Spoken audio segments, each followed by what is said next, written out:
El mes de la familia, y ese es el énfasis que estamos haciendo en este mes. Este es el mes que estamos buscando hacer énfasis en conocer qué nos enseña la Biblia en cuanto a la familia. Y cuando estoy hablando de familia, estoy hablando de ese núcleo familiar, si usted lo quiere llamar así. Ya en una de las predicaciones del mes pasado, celebrando nuestro aniversario y hablando de la iglesia, pues el pastor Marcos Peña, él habló de la iglesia como familia, una realidad que también vemos en la palabra, que también es bíblica, pero lo que quiero que busquemos hacer en este mes, que podamos hacer en este mes de una forma intencional, es estudiar esa familia, ese núcleo familiar de la manera correcta. Y cuando yo digo de la manera correcta, por favor entienda que estoy hablando bíblicamente. ¿Qué nos enseña la palabra de Dios en cuanto a la familia? Ahora, la realidad es que no podemos separar una cosa de la otra. Si yo empezara aquí a decir algunas cosas exclusivamente para ese núcleo familiar, pues estaría contradiciendo mucho de lo que hemos dicho aquí desde este púlpito y mucho de lo que nos dice la palabra de Dios. No podemos afirmar una cosa separada totalmente de la otra. Y cuando hablo de una cosa y la otra, es ese núcleo familiar y es la familia y es la iglesia como familia. Son dos aspectos que la Biblia nos dice que van de la mano.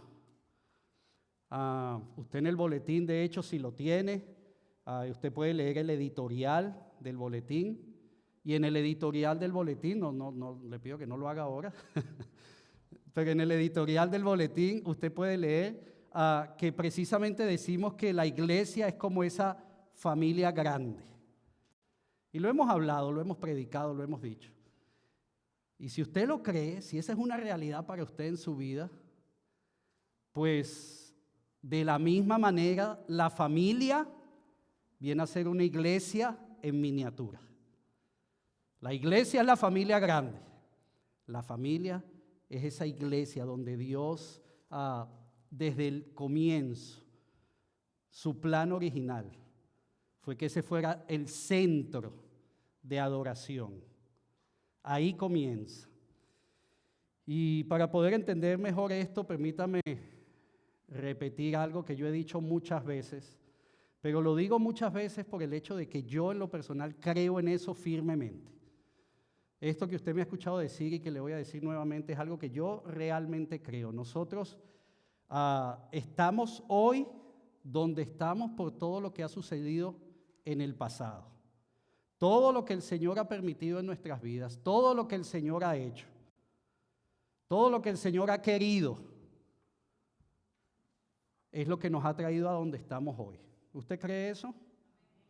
Qué bueno, amén. Qué bueno que usted lo cree. Porque si usted cree eso, entonces yo puedo afirmar algo que es realidad también. Si estamos hoy por lo que Dios ha hecho en nuestras vidas, estaremos mañana por lo que continuaremos haciendo hoy. Esa es una realidad también. Yo voy a estar mañana conforme a yo siga entendiendo y a yo siga moviéndome en la dirección que puedo entender que Dios me está guiando.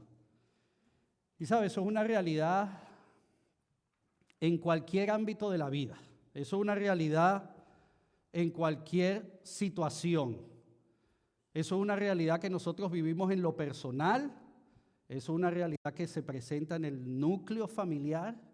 Eso es una realidad en la iglesia, en la vida de la iglesia. No podemos separar una cosa de la otra. Y hago mucho énfasis en esto, porque muchas veces lo hacemos intencional o sin intención, pero lo hacemos. Esta es mi vida aquí, pero aquí es otra cosa y aquí es esto, y en mi casa. Pero la realidad bíblica es que debemos entender que así como nosotros anhelamos y buscamos esa salud en nuestra familia, en nuestro hogar, no le voy a pedir que levante la mano, pero ¿cuántos anhelamos tener un hogar saludable? De esa misma manera, nosotros deberíamos anhelar y buscar otras cosas en todo ámbito de nuestra vida. ¿Cuánto más en la vida de la iglesia? ¿Cuánto más en la vida de la iglesia? Y sabes, era el deseo de los apóstoles y los primeros creyentes.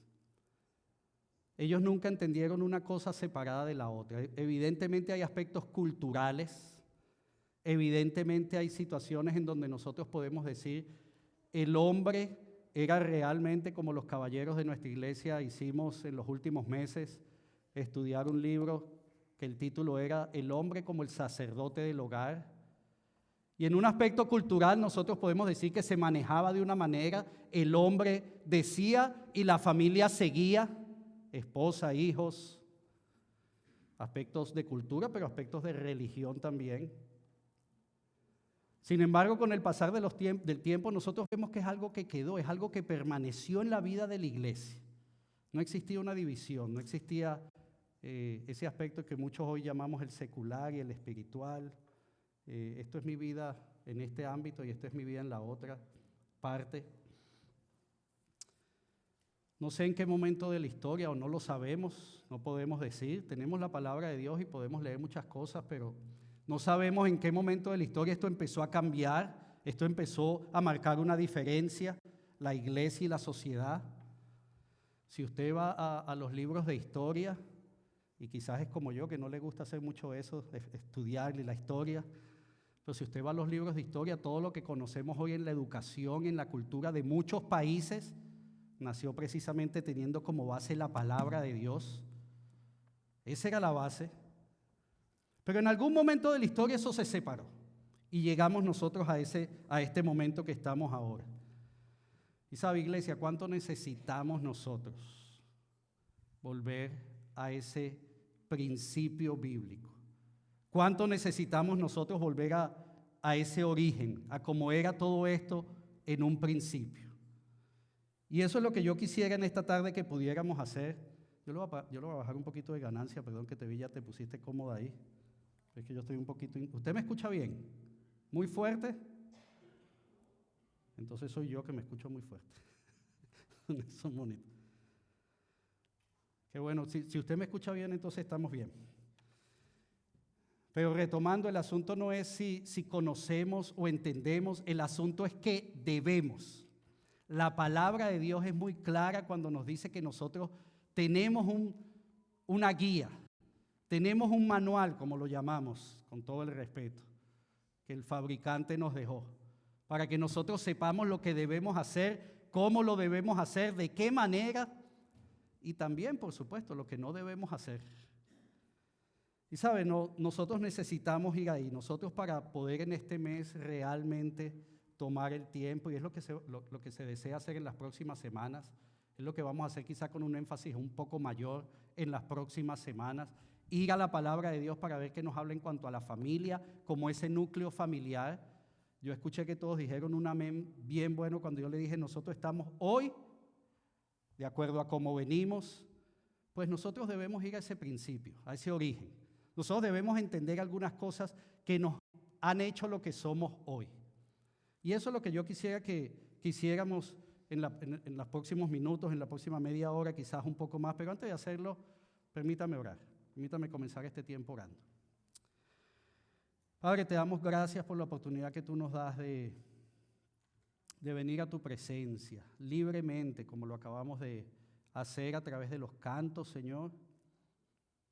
Padre, como podemos hacerlo al venir a este lugar, no teniendo ninguna limitación para ponernos de acuerdo en este tu día, venir a este lugar a alabarte, a adorarte, a tener comunión los unos con los otros, a ir a tu palabra, Señor, escudriñarla, estudiarla.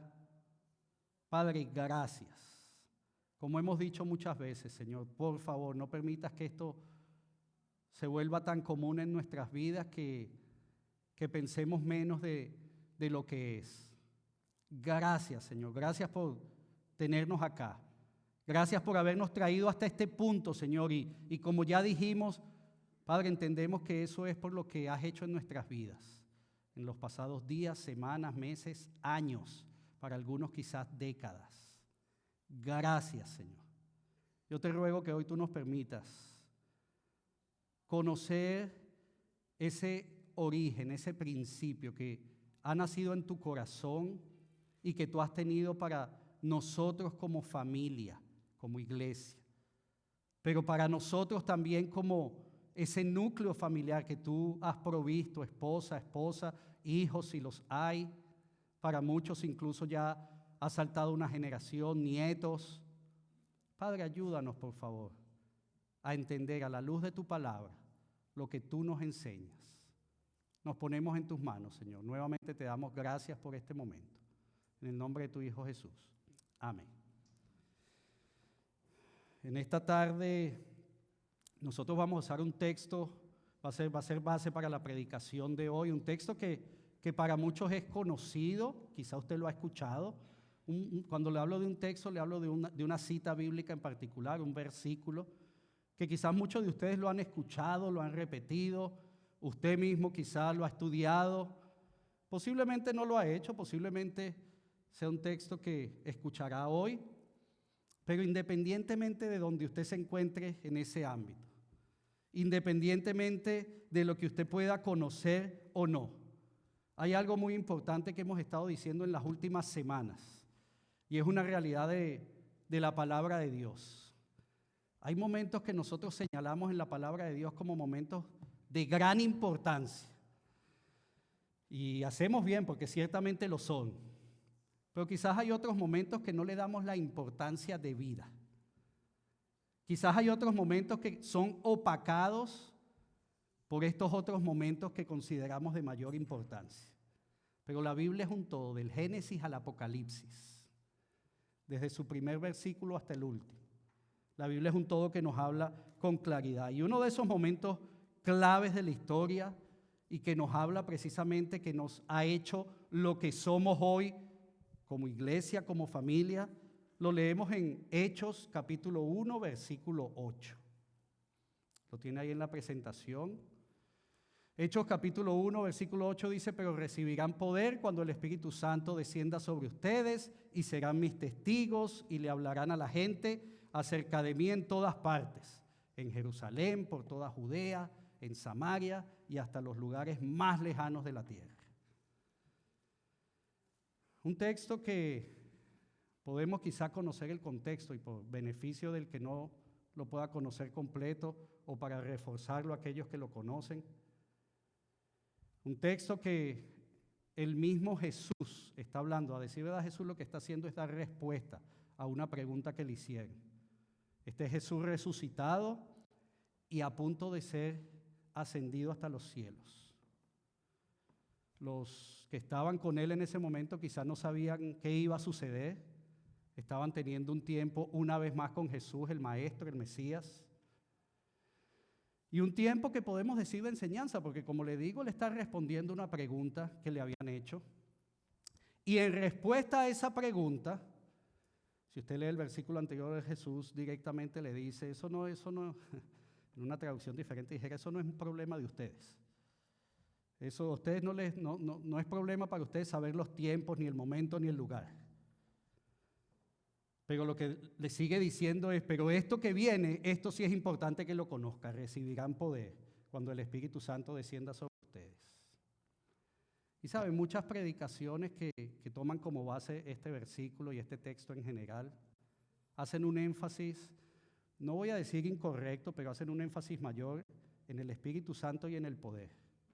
Y es la realidad, Jesús lo está diciendo, recibirán poder cuando el Espíritu Santo sea enviado. Pero la realidad también es que le está diciendo el para qué van a recibir poder. Y recibirán poder cuando el Espíritu Santo descienda. Muchas otras cosas puede que sucedan, pero para que sean testigos, para que le hablen a otros, para que compartan lo que conocen y para que lo hagan. Y es bien específico Jesús y le dice, en Jerusalén, donde están ustedes ahorita, en Judea, la zona un poco más extensa, en Samaria y hasta los lugares más lejanos de la tierra.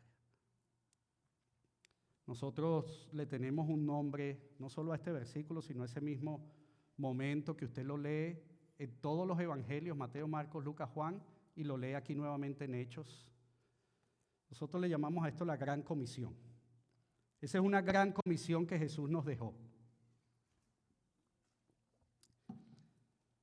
¿Sabe? Una gran comisión o un gran encargo que fue encomendado, pero que por diferentes razones no se comenzó a cumplir, sino hasta en otro texto que vemos cómo se empieza a cumplir realmente eso.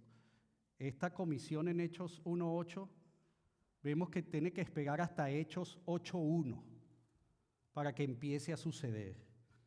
Hechos 8:1 es otro de esos momentos muy importantes de la historia. Muchos le han puesto por nombre a ese momento en particular la persecución de la iglesia. Y Hechos 8:1 lo está leyendo usted ahí, dice, ese día, si usted lee el texto completo, está hablando del momento en que Esteban fue apedreado hasta la muerte. Esteban, uno de los líderes de la iglesia naciente. Ese día comenzó una gran ola de persecución que se extendió por toda la iglesia de Jerusalén. Y todos los creyentes, excepto los apóstoles, y resalte eso por favor, excepto los apóstoles, fueron dispersados por las regiones de Judea y Samaria. La iglesia de Jerusalén empezó a ser perseguida y fue dispersada. Todos los creyentes, excepto los apóstoles, empezaron a ir a otras regiones. ¿A cuáles regiones? Judea y Samaria. ¿Sabe? Las regiones que 7 capítulos antes Jesús les había dicho que tenían que ir. Y ustedes recibirán poder cuando el Espíritu Santo descienda y me serán testigos en Jerusalén, en Judea y Samaria. Pero una vez más, por diferentes razones no se cumplió. Hechos 1:8 tuvo que esperar hasta Hechos 8:1 para que se cumpliera. Por diferentes razones. Cuando yo le digo diferentes razones, por favor escúcheme, no estoy necesariamente diciendo desobediencia, negligencia, razones que usted pueda calificar como negativas. Por diferentes razones esto no se cumplió. De hecho, si nosotros pudiéramos ir al detalle, y me gustaría hacer eso en los próximos minutos, si pudiéramos ir al detalle del por qué no se cumplió, las razones fueron razones cotidianas del día a día, razones que en ningún momento pudiéramos calificar como, una vez más, como aspectos negativos que la iglesia no estaba cumpliendo, sino nuevamente actividades del día a día, personales o incluso propias de la iglesia del día a día. Aquí es cuando me gusta decir la frase que a Carlos Zambrano le encanta, que cualquier parecido con la realidad no es coincidencia. Lamentablemente no es coincidencia. Si nosotros leemos los capítulos de Hechos del 2 al 7, en Hechos 1:8 se hace esa gran encomienda. Jesús directamente nos dice qué debemos hacer. Y en Hechos del 2 al 7, nosotros podemos leer varias cosas en las que podemos ver qué estaba sucediendo en ese momento en la iglesia. Hechos capítulo 2, de por sí en uno de los versículos finales, versículo 41, lo tiene en la presentación. En Hechos capítulo 2 está lo que conocemos como el primer sermón de Pedro, un sermón que podemos decir que causó gran impacto. Fíjese lo que dice el versículo 41. Los que creyeron lo que Pedro dijo fueron bautizados y sumados a la iglesia ese mismo día, como 3,000 en total. Hechos 1 se hace la encomienda y en Hechos 2 ya estamos hablando de una iglesia de que al menos tiene unas 3,000 personas o más. Si usted se adelanta unos versículos más, ahí en Hechos capítulo 2, versículos 46 y 47, dice, adoraban juntos en el templo cada día, se reunían en casas para la cena del Señor y compartían sus comidas con gran gozo y generosidad. Todo el tiempo alabando y disfrutando de la buena voluntad de la gente. Y cada día el Señor agregaba a esa comunidad cristiana los que iban siendo salvos. Yo no sé usted, pero yo no leo nada malo en eso. La iglesia estaba haciendo lo que se supone que debe hacer. La iglesia estaba predicando la palabra. ¿Sabe? Y de hecho podemos decir que totalmente contrario, no leemos nada malo, más bien lo que leemos es muy bueno. ¿Sabe? Lo que pasa es que, como le dije al principio, iglesia y familia van de la mano. A mí me encanta Hechos 2, 46, 47, porque decía, y en el templo hacían esto, y en sus casas hacían esto.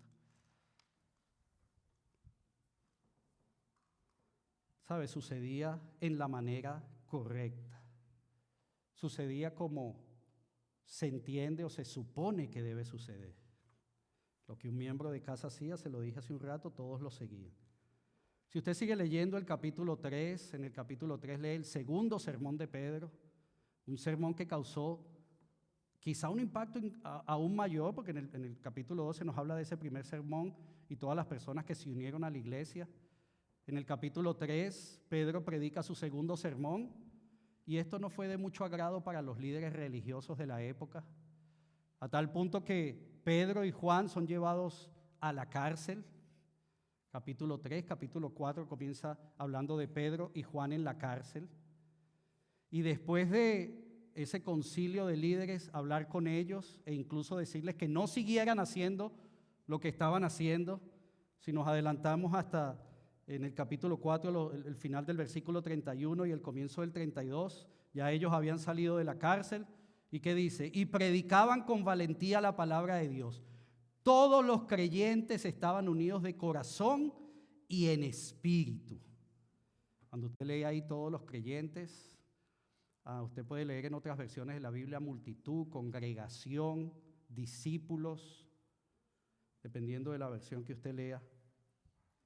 Y esto es algo que no se detuvo. Llegamos al capítulo 5 y al final del capítulo 5 el último versículo dice, y cada día en el templo y casa por casa seguían enseñando y predicando este mensaje.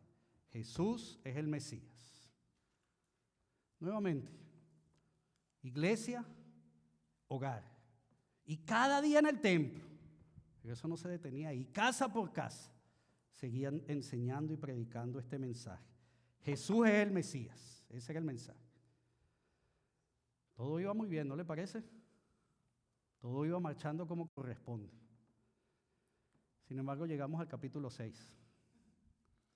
En el capítulo 6 parece que empezaron a suceder algunas cosas diferentes. Empezaron a suceder algunas cosas que posiblemente no tenían previsto los apóstoles, los creyentes. ¿Y qué nos dice la palabra que empezó a suceder? Empieza a haber un descontento, quejas, murmuraciones. Una situación que movió a los líderes de la iglesia a tomar una decisión. Una decisión que una vez más, podemos decir, marcó uno de esos grandes momentos de la historia también. En Hechos capítulo 6, nosotros vemos que lo que los apóstoles hicieron es algo que conocemos hoy todavía. ¿Sabe? Esas quejas, esos descontentos movieron a los apóstoles a tomar decisiones, al punto que la iglesia, y ya lo vamos a ver con un poquito más de detalle, la iglesia fue transformada de lo que venía siendo a lo que hoy es. Sin embargo, como todo momento crítico, si lo podemos llamar así, como todo momento de cambio, de ajustes, seguían sucediendo cosas no tan agradables. Aun cuando podemos leer en el versículo 7 del capítulo 6, si usted lo puede leer conmigo, lo tiene ahí en la presentación. En el versículo 7 decía que el mensaje de Dios siguió extendiéndose. El número de creyentes aumentó en gran manera en Jerusalén y muchos de los sacerdotes judíos también se convirtieron. Dios estaba respaldando, al parecer, estaban sucediendo las cosas. Pero leemos el capítulo 6 y entramos en el capítulo 7 y nos habla precisamente de la muerte de uno de esos grandes líderes de la iglesia en sus comienzos, la muerte de Esteban. Esteban, un hombre lleno del Espíritu Santo, de sabiduría, proclamando el mensaje del Evangelio. Y fue apedreado precisamente por eso, y se le dio muerte. Y así termina el último versículo del capítulo 7, con la muerte de Esteban, y comienza el capítulo 8 diciendo, la primera parte del versículo, diciendo que ahí estaba Pablo, quien conocemos como Pablo, Saulo, y que él estaba consintiendo, que él estaba aprobando la muerte de Esteban. ¿Sabe? Las preguntas que quizás nosotros deberíamos hacernos, y como usted me ha escuchado antes, y es una recomendación que yo siempre hago, una pregunta que deberíamos hacernos, pero una pregunta muy válida que deberíamos hacerle al texto. Es bueno de vez en cuando hacer preguntas. ¿Qué sucedió? Sería una pregunta. ¿Qué sucedió? Si todo venía tan bien, ¿qué sucedió? ¿Qué pasó en ese momento? ¿Sabe? La iglesia fue perseguida, como dijimos. Dios entendemos que estaba respaldando, lo leímos en el versículo 7. Pero ¿qué sucedió? Porque en el capítulo 6, versículo 1 se nos dice, si lo puedes poner ahí en la presentación, que al multiplicarse los creyentes rápidamente, hubo muestras de descontento. ¿Sabe? Yo no sé usted, yo leo ese versículo y personalmente yo no lo puedo entender muy bien. Qué tremendo problema que tenían esta gente. La iglesia se multiplicó rápidamente, pero hubo descontento. Al multiplicarse los creyentes rápidamente, hubo descontento. Y si usted sigue leyendo, usted puede entender quiénes estaban descontentos, quiénes estaban con quejas, con murmuraciones, dependiendo de la versión de la Biblia que usted lea. Eran precisamente los creyentes, esos creyentes que acabamos de leer, que unos capítulos antes, en el capítulo 4, versículo 32, eran de un mismo espíritu y un mismo corazón. ¿Se acuerda? ¿Se acuerda? Esos son los creyentes que eran de un mismo espíritu y un mismo corazón, que ahora en el capítulo 6, versículo 1, tenían descontento. Por esto los líderes llamaron a una reunión, convocaron a la iglesia. Esto no puede seguir así. Y como le digo, es uno de esos momentos muy importantes de la historia, porque ellos comenzaron a hacer algo que es lo que nosotros hoy ya entendemos. Los líderes de la iglesia llaman a una reunión, lo tienen en la primera parte del versículo 2, de ahí del capítulo 6. Los 12 convocaron ¿a quién a una reunión? A los creyentes. ¿Lo lee usted conmigo? Esos creyentes que estaban de un mismo espíritu, pero que después empezaron a quejarse, ahora son convocados a una reunión. ¿Y son convocados a una reunión para qué? Bueno, ahí es donde leemos que la Biblia por primera vez empieza a hablarnos un poco sobre estructura de la iglesia.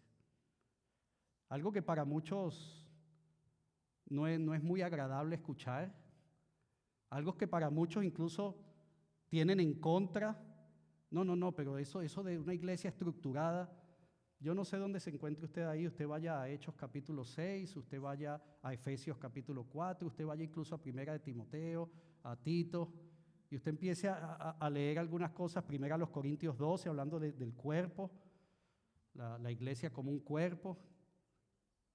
Esos son textos que nos pueden ayudar a nosotros a conocer un poco mejor lo que los apóstoles, los líderes de esa primera iglesia, estaban buscando hacer. Las cosas se estaban yendo por un lado que no era el mejor, motivado muy buen problema, si usted me permite que lo diga de esta manera. Qué buen problema que tenían. La iglesia estaba creciendo rápidamente, se estaba multiplicando. Entonces, por ese buen problema, son llamados y tenemos que hacer algo. ¿Sabe? La realidad de lo que nosotros entendemos en la palabra de Dios, y permítame ponerle un nombre, iglesia saludable. En un principio yo le hablé de la familia saludable. Todos deseamos una familia saludable. La realidad con la iglesia, para que sea una iglesia saludable, y lo tiene ahí en la presentación, una iglesia saludable como la Biblia la describe, la familia, el cuerpo, la comunidad de los creyentes, es donde existe orden y la participación de todos y cada uno de los que conforman esa comunidad. Necesitamos tener orden, necesitamos tener estructura y necesitamos participar y necesitamos realmente ser miembros de esa familia. No me levante la mano, bueno, aunque no tenemos a nuestros hijos muy cerca, pero no es lo que hacemos en casa con la familia.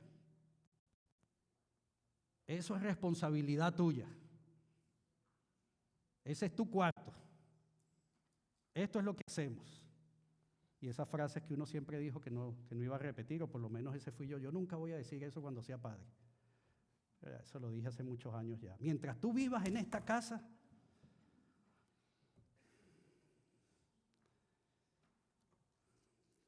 ¿sabe? La familia nuclear es la iglesia en miniatura. La iglesia es la familia grande.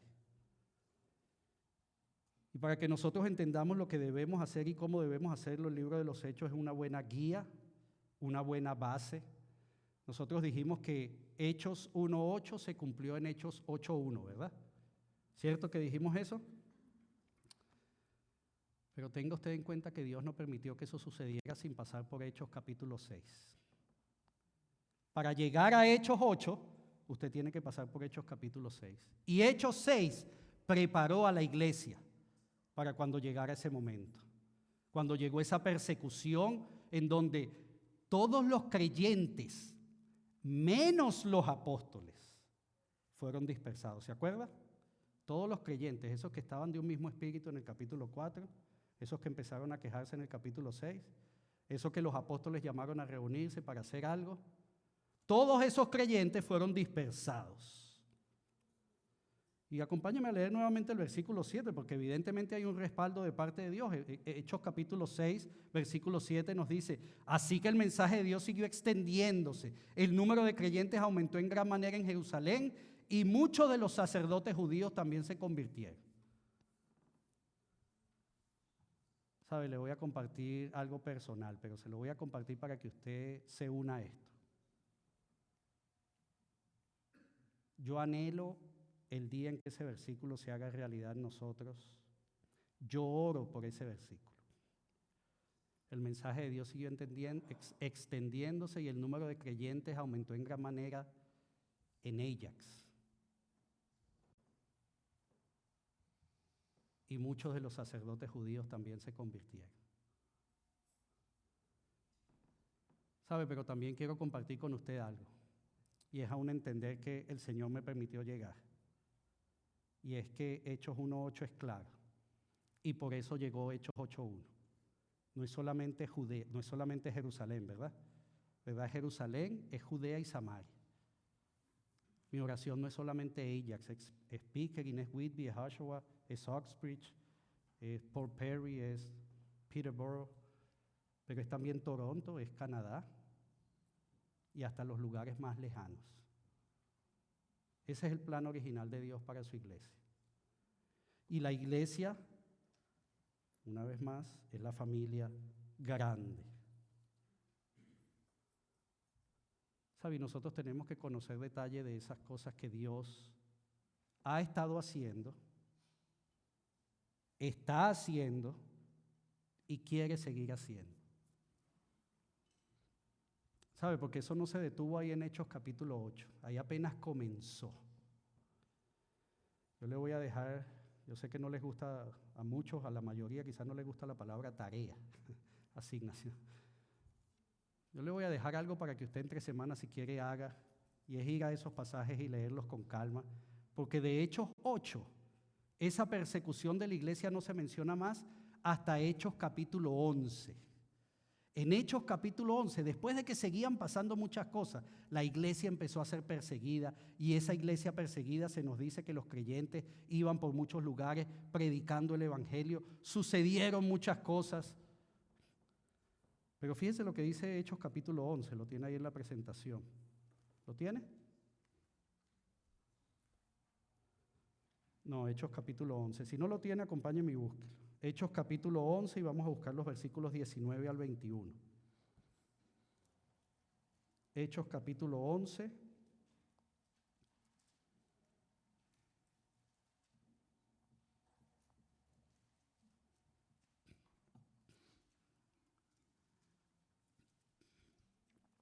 Versículos 19 al 21.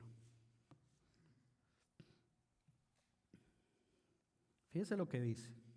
Dice: mientras tanto, los creyentes que fueron dispersados durante la persecución que hubo después de la muerte de Esteban, viajaron tan lejos como Fenicia, Chipre y Antioquía de Siria.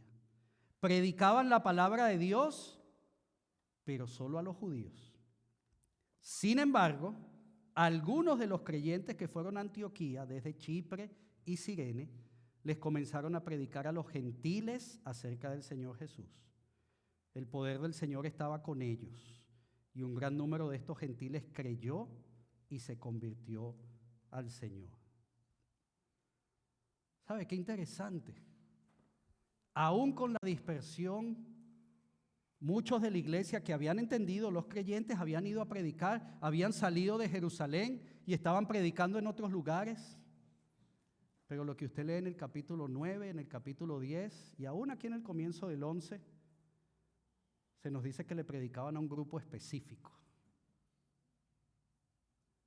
Sin embargo, en los versículos 19, 20 y 21 se nos da claridad que, pero otros, y empieza a nombrar algunas otras ciudades donde fueron, predicaban también a los que no eran judíos.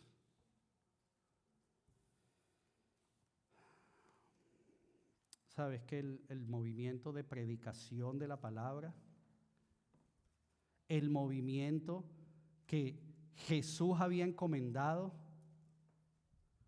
ya había comenzado?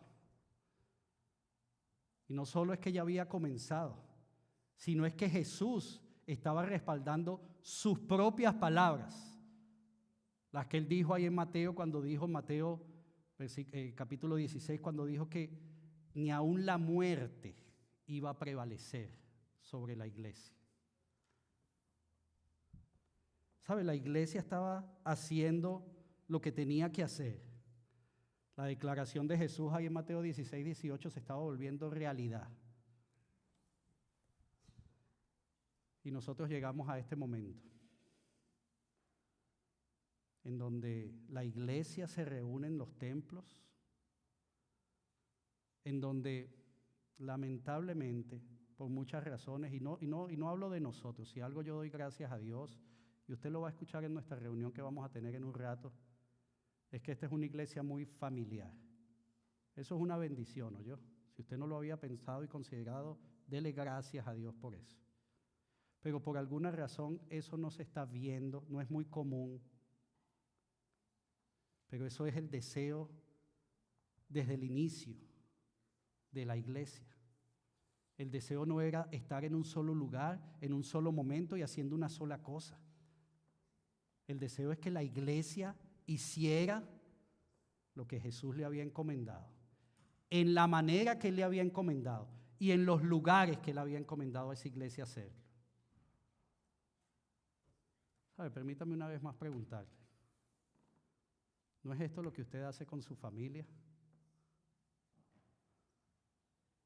Ciertamente como padre duele si usted ha estado ahí.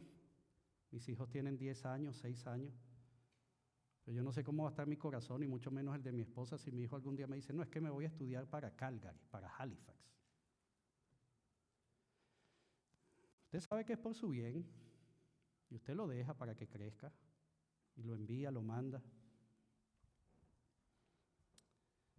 Por supuesto está ese sentir de querer tener a todos así.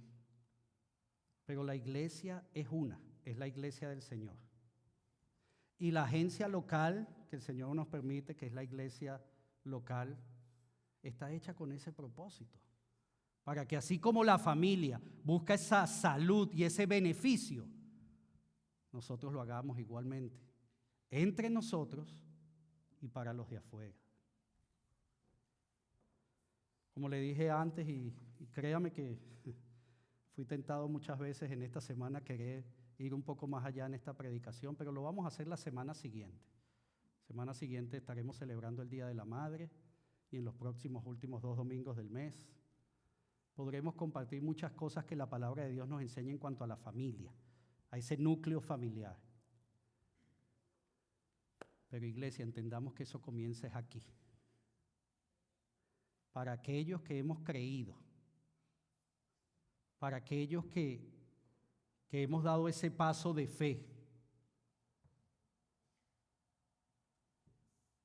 Así que permítame hoy terminar en esta tarde, porque nosotros vamos a tener oportunidad más tarde y ojalá usted haya tomado tiempo, ojalá usted se haya preparado para tomar tiempo y quedarse. Hoy después del servicio vamos a tener una reunión como iglesia Y queremos compartir algunas cosas con usted con mucho detalle, algunos planes, proyectos, para que usted pueda unirse a eso, para que lo que predicamos no se quede solamente aquí, sino que empecemos nosotros a llevarlo a la práctica. Ya mucho se ha hecho, pero que seamos más intencionales y que la iglesia por completo se una. Pero una vez más, por hoy permítame ir terminando de la siguiente manera, y es repetir lo que le he dicho ya un par de veces durante este tiempo. Queremos una familia saludable. Nosotros necesitamos entender de dónde venimos, de dónde hemos venido, necesitamos entender dónde estamos y necesitamos entender hacia dónde vamos. ¿Sabe? Yo me adelanté en la predicación y simplemente le dije Hechos 1:8. Pero todo lo que usted lee en el libro de los Hechos, que es muy importante para nosotros conocer, para la iglesia conocer, no solamente partió ahí en Hechos 8:1, sino que los próximos 2, 3 versículos, Hechos capítulo 1, versículos 9, 10 y 11, nos da claridad de ese momento que ese grupo que estaba ahí escuchando directamente de Jesús resucitado, esa encomienda que se le estaba dando. Ellos escuchan de Jesús y recibirán poder. El Espíritu Santo vendrá sobre ustedes y serán mis testigos en Judea, en Samaria, en Jerusalén, comenzando en Jerusalén, pero más allá, Judea, Samaria y hasta los lugares más lejanos.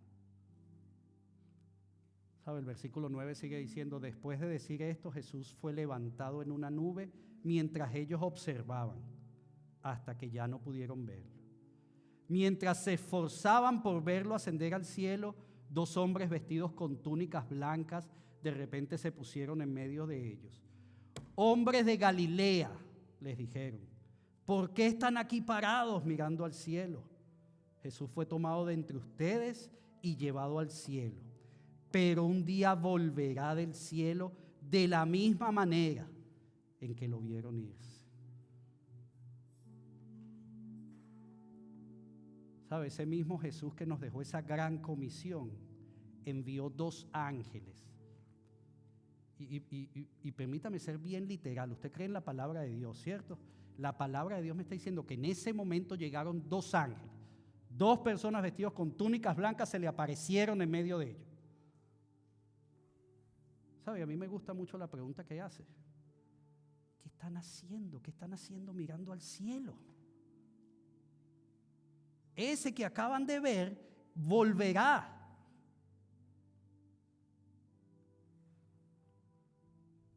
Por eso nosotros hacemos esta ordenanza que el Señor nos dejó. Por eso nosotros tomamos tiempo para una vez al mes ponernos de acuerdo y recordar ese momento.